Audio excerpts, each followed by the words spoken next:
Hello friends, welcome back to my YouTube channel. कल हम लोगों ने पढ़ा था बेसिक ऑफ हिस्ट्री। इतिहास क्या है, इसका अर्थ क्या है, इसकी परिभाषा, इसका क्षेत्र विस्तार और उसके प्रकार। आज उसी के आगे हम पढ़ेंगे इतिहास की प्रकृति। इतिहास की प्रकृति क्या है? प्रारंभ में इतिहास में केवल अतीत के लेखन पर विचार किया जाता था, परंतु आजकल इसका अध्ययन आलोचनात्मक पद्धति एवं वैज्ञानिक पद्धति से किया जाता है। आज इतिहासकार वस्तुनिष्ठ पद्धति से घटनाओं का अध्ययन करते हैं व उसका मुख्य उद्देश्य अतीत की घटनाओं की जानकारी प्राप्त करना एवं उसका मूल्यांकन करना है। अनेक ऐसे पहलू हैं जो ऐतिहासिक तथ्यों की प्रकृति को प्रभावित करते हैं। ये निम्नलिखित हैं। पूर्वाग्रहों का प्रभाव। पूर्वाग्रह सदैव इतिहासकार को प्रभावित करता है, क्योंकि उसे सामाजिक, धार्मिक, आर्थिक व दार्शनिक परिप्रेक्ष्य में अतीत की घटनाओं का लेखा जोखा करना पड़ता है। वे अतीत का अध्ययन वर्तमान के प्रकाश में करता है। वर्तमान युग का विकास अतीत को प्रभावित करता है। अतः इतिहासकार को अपने लेखन कार्य के समय पूर्वाग्रहों से मुक्त रहना चाहिए तथा तथ्यों का सही वर्णन करना चाहिए। इसके बाद पढ़ेंगे इतिहास अपने को दोहराता है। कुछ इतिहासकारों की मान्यता है कि इतिहास अपने को दोहराता है।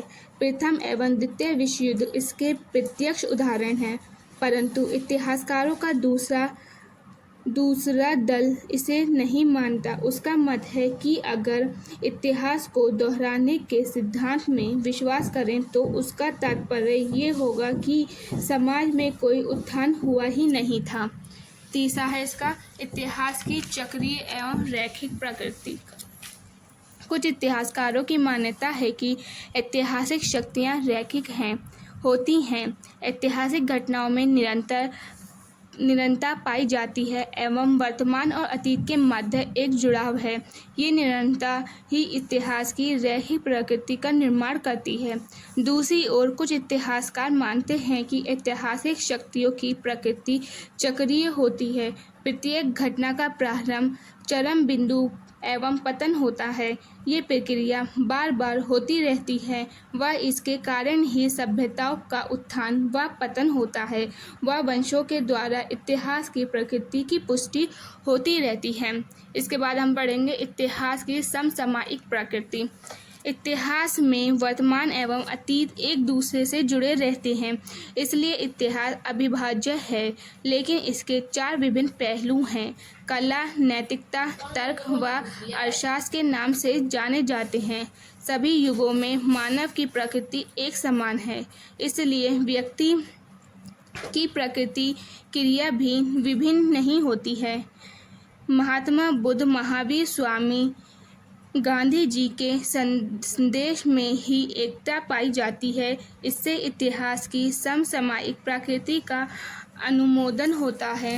अतः स्पष्ट है कि इतिहास की प्रकृति का अध्ययन कोई सरल कार्य नहीं है। इतिहास वर्तमान व अतीत के मध्य आंशिक रूप से अनंत वर्ता है। ऐतिहासिक तथ्य सभी चक्रीय एवं रैखिक दोनों ही हो सकते हैं। एक इतिहासकार को लेखन के दौरान वैकल्पिक दृष्टिकोण अपनाना चाहिए। उसे अतीत का वर्णन संबंधी साक्ष्यों के आधार पर करना चाहिए। इसके बाद पढ़ेंगे इतिहास का महत्व।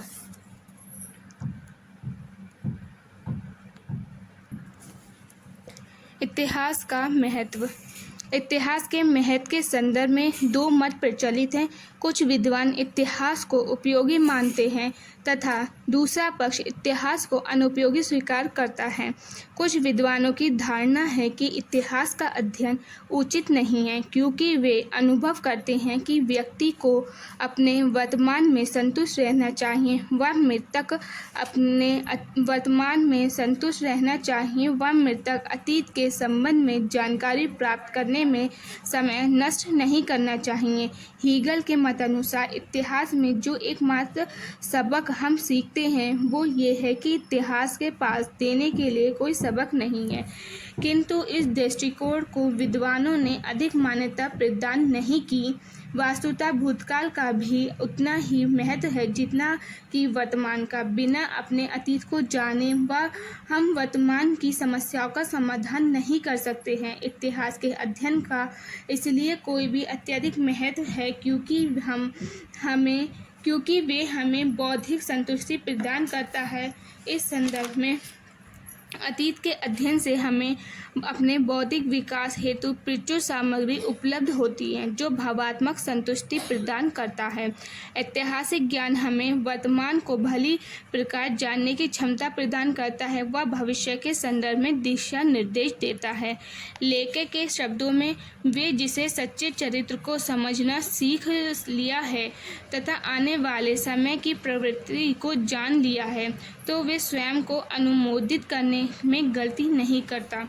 उपयुक्त वर्णन से स्पष्ट है कि उन अनेकों त्रुटियों के बाद भी इतिहास के अध्ययन का महत्व समाप्त नहीं हुआ है। आज भी वर्तमान को ठीक प्रकार जानने का सर्वोत्तम साधन व मार्गदर्शक है। अगर आपको हमारी वीडियो अच्छी लगी हो तो कमेंट करके ज़रूर बताइए। कल मिलेंगे एक नए टॉपिक के साथ। Thank you.